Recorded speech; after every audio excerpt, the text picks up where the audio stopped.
wabarakatuh. Diri kita dari kelompok 5 dari kelas F 2024 izin mempresentasikan materi tentang perancangan sistem informasi tentang sistem informasi rental kendaraan. Sebelumnya izin perkenalkan diri, nama saya Ibdan Taufik dengan NIM 24110052. Next. Nah, di sini kita masuk ke pendahuluan terlebih dahulu. Yud. Nah, di sini tuh latar belakangan tentang sistem informasi yang kita rancang itu ada sistem penyewaan kendaraan secara manual masih banyak ditemui di berbagai tempat. Prosesnya yang masih menggunakan buku besar seringkali menyebabkan masalah seperti data hilang, kesalahan pencatatan tanggal sewa, hingga kesulitan dalam memantau ketersediaan kendaraan secara real time. Maka diperlukan sebuah sistem informasi rental kendaraan yang dapat membantu mempermudah proses penyewaan, pengembalian, pembayaran, serta pengelolaan data kendaraan secara lebih cepat, akurat, dan efisien. Next.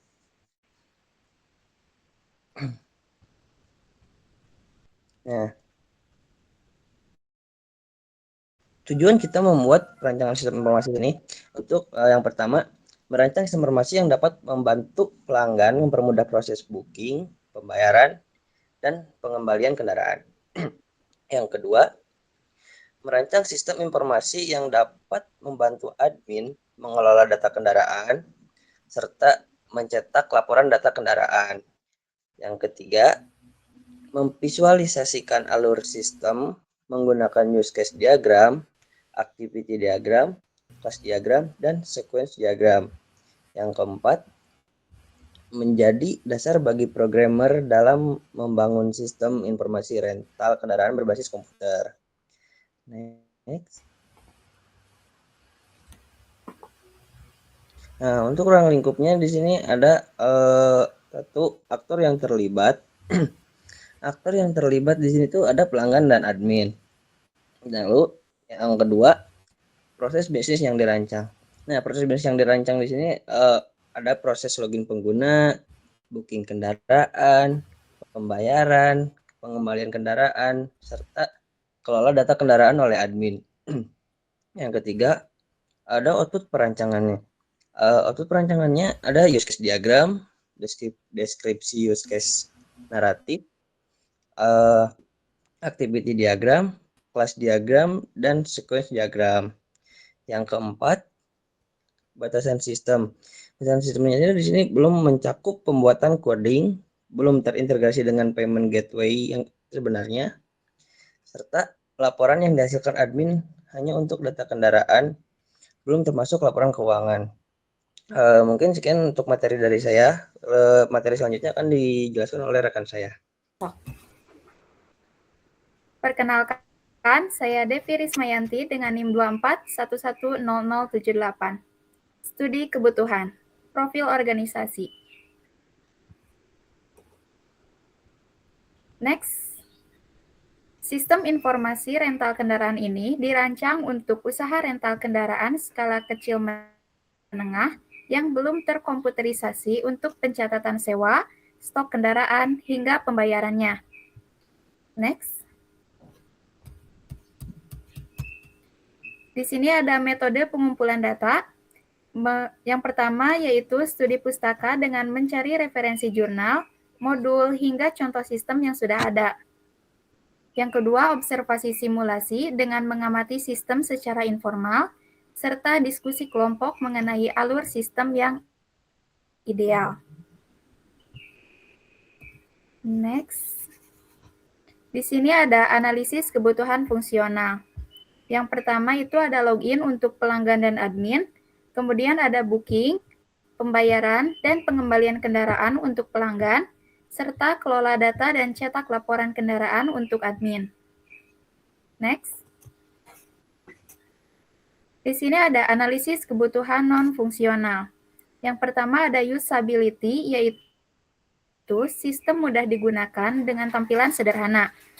Yang kedua yaitu security, yaitu login dengan username dan password untuk hak akses yang berbeda. Yang ketiga availability, yaitu sistem dapat diakses 24 jam. Serta yang terakhir yaitu maintainability, yaitu struktur sistem sederhana agar mudah dikelola dan dikembangkan. Studi kasus. Sistem informasi rental kendaraan merupakan sistem yang digunakan untuk mempermudah proses penyewaan kendaraan secara terkomputerisasi.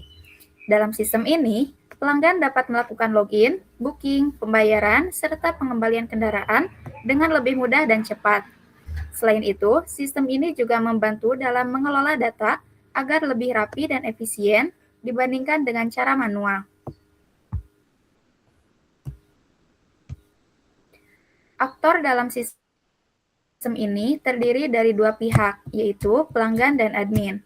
Pelanggan adalah pengguna yang melakukan pemesanan, pembayaran, dan pengembalian kendaraan. Sedangkan admin adalah pengelola sistem, khususnya dalam mengatur dan memperbarui data kendaraan agar selalu tersedia dan akurat. Terima kasih. Baik, terima kasih kepada rekan saya yang sudah menjelaskan presentasi sebelumnya. Izinkan saya melanjutkan. Perkenalkan, nama saya Heri Ramadan dengan NIM 241100072. Nah, di sini saya akan menjelaskan mengenai mengenai use case dan juga activity diagram. Nah, sebelumnya perlu diketahui dulu untuk use case sendiri itu adalah diagram UML yang menjelaskan yang menjadi dasar dan menjelaskan mengenai interaksi antara aktor dan sistem. Nah, di sini ada beberapa simbol bentuk use case seperti aktor, use case, association, dan yang lainnya sebagai panduan kita untuk use case ke depannya. Next. Nah, di sini ada use case dari sistem kita, yaitu sistem rental kendaraan, di mana terdapat 5 use case utama dengan 2 aktor. Untuk aktor pelanggan itu use case-nya login, kemudian booking kendaraan, pengembalian kendaraan, dan pembayaran. Untuk admin sendiri hanya 2, use case-nya itu login dan juga kelola data kendaraan. Next. Nah, di sini ada use case deskripsi, di mana ini adalah dokumen teks untuk menjelaskan lebih detail alur di dalam si use case tersebut. Nah, yang pertama itu, biasanya use case deskripsi itu ada isinya tuh use case name-nya sudah pasti, kemudian ada aktor, ada deskripsi, goal atau tujuan, kemudian precondition atau kondisi yang sebagai syarat akan terlaksananya use case ini, kemudian ada main flow alur utama, alternative flow, alur cabang yang masih alur cuma bukan dari alur main flow, yang dimana pemicunya biasanya dari mungkin pemilihan atau mungkin error. Kemudian ada post condition, di mana itu adalah hasil akhir. Di sini saya akan menjelaskan yang pertama itu login. Use case namanya jelas login, kemudian aktornya adalah pelanggan dan admin, kemudian ada deskripsinya di mana ini ada proses dari si aktor, baik pengguna atau penlanjut untuk masuk ke sistem. Tujuannya sendiri itu pengguna berhasil masuk ke sistem tersebut dan diarahkan ke dashboard serta memakai fitur sesuai hak akses. Nah, preconditionnya ini pengguna sudah harus punya akun dulu sebelumnya. Untuk alur utamanya sendiri dimulai dari aktor, yaitu membuka halaman login, kemudian ke sistem menampilkan halaman login, kemudian aktor mengisi username dan password, kemudian sistem memvalidasi input password, mengecek ke database, dan jika benar atau jika valid datanya maka akan masuk diarahkan ke dashboard. Nah, di sini ada alternatif flow-nya, di mana jika login kita lupa password nih. Nah, si pengguna akan memilih lupa password. Nah, di sini alurnya itu sudah jelas, diawali dengan aktor yang memilih lupa password, kemudian nanti sistem akan menampilkan form untuk mengisi email, kemudian aktor akan mengisi email terdaftar, kemudian sistem memvalidasi email apakah email tersebut terdaftar di database.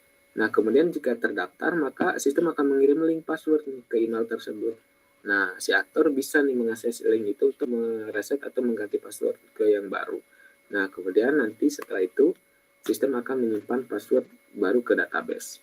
Nah, kondisi akhirnya itu pengguna berhasil login atau gagal login. Oke, next. Nah, di sini ada booking kendaraan juga sama ya teman-teman. Ada use case, aktor, deskripsi, goal, precondition, main flow, dan post condition. Lanjut, next. Ya, untuk pembayaran juga sama. Ke yang lain untuk use case lainnya juga sama.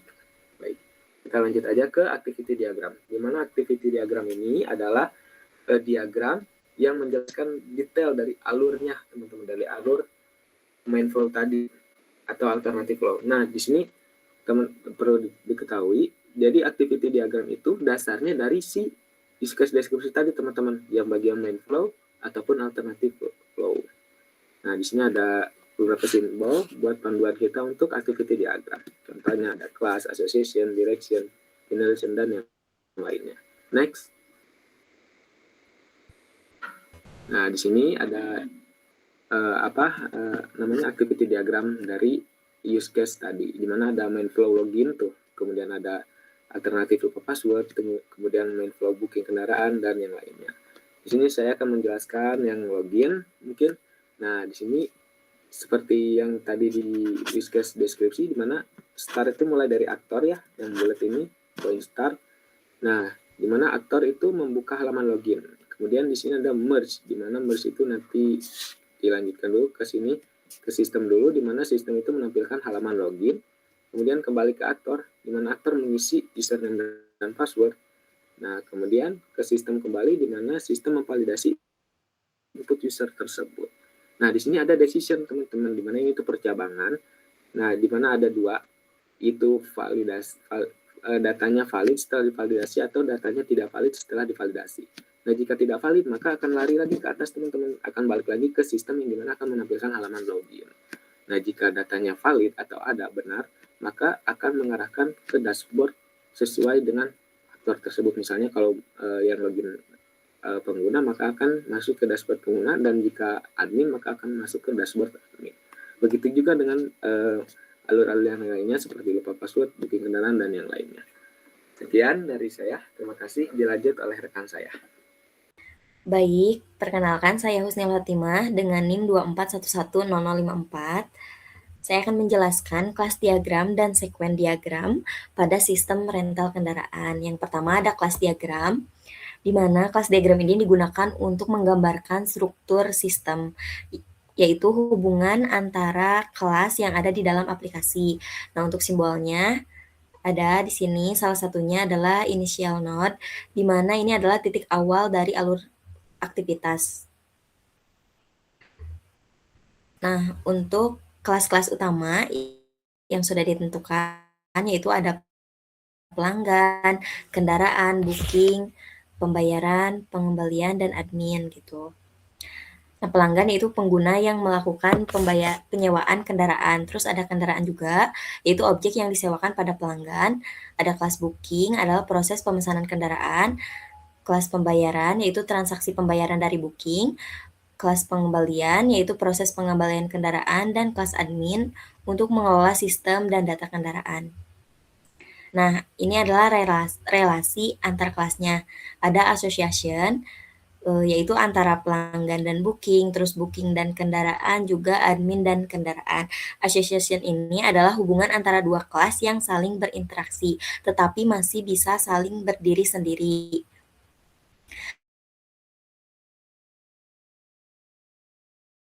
Nah, yang kedua, hubungannya atau relasinya pembayaran juga antara booking dengan pengembalian. Kalau composition ini adalah hubungan yang kuat antara dua kelas, di mana ketika satu objek dihapus, maka akan ikut terhapus gitu. Kalau bisa dibilang bagian dari, misalkan pembayaran bagian dari booking gitu. Ketika si booking dihapus, maka si pembayarannya juga akan ikut terhapus. Nah, ini diagram dari rental kendaraan yang sudah kami bikin. Di sini ada nama kelasnya, yaitu pelanggan. Ini adalah atribut-atributnya, dan ini adalah operasinya gitu, dan sama dengan yang lainnya. Ini adalah gambar dari kelas diagram yang sudah kami buat. Yang kedua, ini adalah sekuen diagram, di mana menggambarkan urutan interaksi antara pengguna dengan sistem dalam menjalankan suatu proses. Nah, diagram ini menunjukkan bagaimana pesan dikirim oleh suatu objek dan menerima respon gitu. Nah, dalam pembuatan sekuen diagram ini ada simbol-simbol yaitu seperti aktor, terus ada lifeline juga, ada message gitu. Nah, untuk memperjelas si alur komunikasi objek gitu. Mungkin sekian dari saya, akan dilanjutkan ke prototipe oleh rekan saya. Terima kasih. Baik, perkenalkan nama saya Risa Siti Nur Ajijah dengan NIM 24110058. Pada kesempatan ini saya akan menjelaskan prototipe admin pada aplikasi penyewaan kendaraan. Prototipe admin dirancang untuk membantu pengelola data atau memantau seluruh proses penyewaan dengan lebih mudah. Yang pertama itu ada login. Jadi admin harus login menggunakan akun yang telah terdaftar agar keamanan sistem tetap terjaga dan hanya admin yang dapat mengakses halaman pengelola. Masuk. Yang kedua itu ada dashboard. Setelah login, admin akan masuk ke dalam dashboard yang menampilkan ringkasan informasi seperti jumlah kendaraan, data booking, dan menu utama yang tersedia. Next itu masuk ke data booking.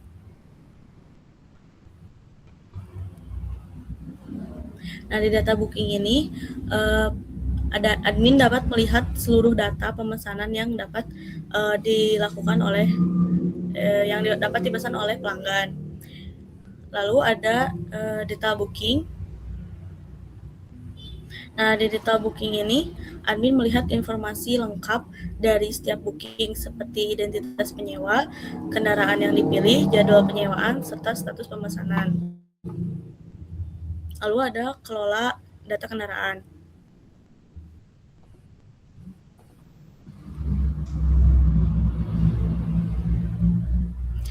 Nah, menu ini digunakan untuk mengelola data kendaraan seperti mengubah informasi kendaraan, memperbarui status ketersediaan, maupun menghapus data yang sudah tidak digunakan. Lalu ada tambah data. Nah, melalui fitur ini, admin dapat menambah kendaraan baru dengan mengisi informasi seperti nama kendaraan, jenis, harga sewa, dan data pendukung lainnya. Dan yang terakhir ada laporan.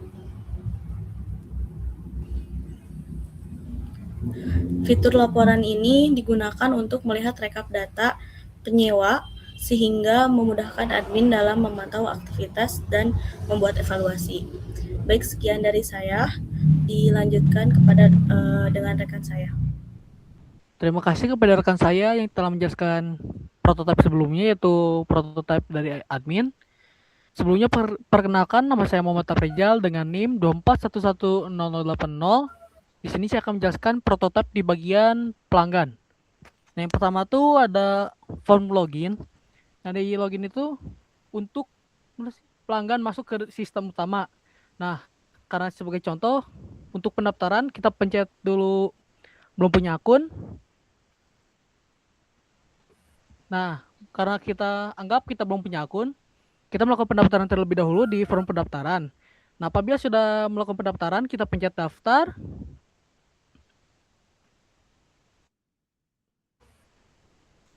Nah, sudah masuk lagi login, kita masukkan akunnya, baru kita pencet login. Nah, selanjutnya kan di dashboard. Nah, ini kan dashboard utama dari pelanggan. Di sini tuh ada beberapa bagian lah, kayak misal penggunanya namanya Budi Santoso, kan itu sudah disambut, ada total booking aktif yang saat ini, terus ada yang perlu dikembalikan atau pengeluaran sampai jumlah denda.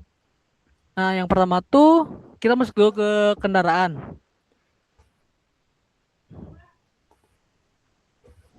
Nah, di kendaraan itu kan di sini tuh ada daftar kendaraan yang ada gitu.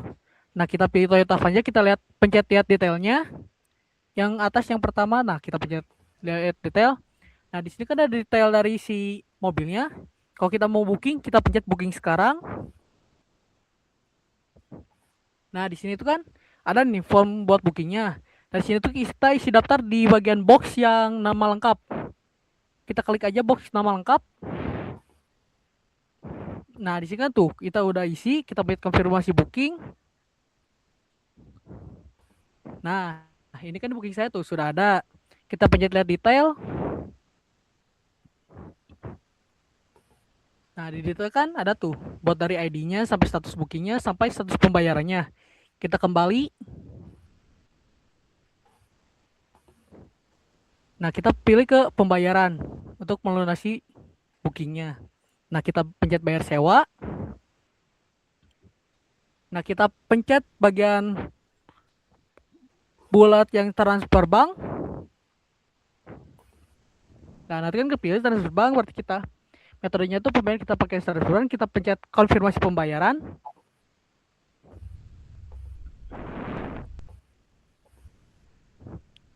Nah, kita kan di sini tuh kan sudah tidak kan kalau sesinya tuh lunas, kita pencet lagi ke booking saya. Tuh, berarti tuh sudah dibayar. Berarti sini tuh kita udah melanjutkan pembayaran dari bookingnya. Terus yang berikutnya tuh kita ada riwayat. Nah, riwayat tuh itu tuh riwayat dari kita melakukan booking pada waktu-waktu sebelumnya. Nah, yang berikutnya tuh kita ke bagian pengembalian. Nah, di sini tuh apa sih mobil pengembalian yang bakal kita lakuin gitu. Nah, sekarang kita punya konfirmasi terlebih dahulu. Nah, di sini kan ada form pengembalian yang mana ada tanggal kembalinya, lalu status kendaraannya, upload buktinya juga sama catatan pengembaliannya. Kita pencet konfirmasi pengembalian. Nah, berarti kan tuh sudah selesai. Berarti ini kita tuh udah ke konfirmasi kalau si mobil tuh sudah dikembalikan. Berikutnya kita pindah ke profil.